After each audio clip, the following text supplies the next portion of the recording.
السلام علیکم ورحمۃ اللہ وبرکاتہ۔ آج کے سبق میں ہم لیسن 6 کی چوتھی لائن کو پڑھنا سیکھیں گے۔ آئیے اپنے سبق کا آغاز کرتے ہیں تعوذ اور تسمیہ کی تلاوت سے۔ اعوذ باللہ من الشیطان الرجیم، بسم اللہ الرحمن الرحیم۔ را زبر، را کے اوپر زبر ہے تو اس لیے اس را کو ہم موٹا کر کے پڑھیں گے۔ را زبر را، را کے اوپر جب بھی زبر یہ پیش ہوگا تو را کو ہم موٹا پڑھیں گے، اگر زیر ہوگا تو ہم را کو باریک پڑھیں گے۔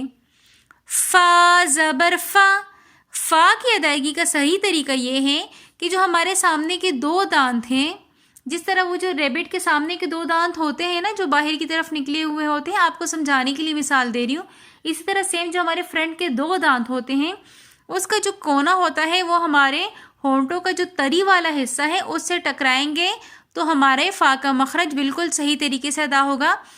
فا زبر فا، رفع، عین زبر ع، رفع، وقفا رفع۔ عین کے مخرج میں بھی ادائیگی کے وقت بہت خیال رکھنا ہے کہ عین زبر ع، اکثر لوگ پڑھتے ہیں عین زبر آ، تو ہم نے کیا کہ ہم نے عین کے مخرج کو حمزہ کے اندر ملا دیا، جو کہ ایک بالکل غلط طریقہ ہے، ہم نے ورڈ کو پراپر طور پہ چینج کر دیا۔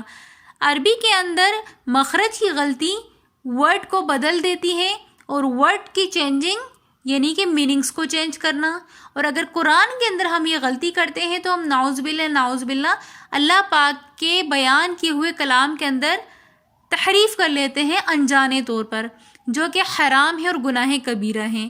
تو لہٰذا حروف کی ادائیگی مکمل طور سے سیکھنا بہت ضروری ہے تاکہ ہم اپنے آپ کو اس گناہ سے بچا سکیں۔ رفع، رفع نہیں پڑھنا، رفع، وقفا رفع۔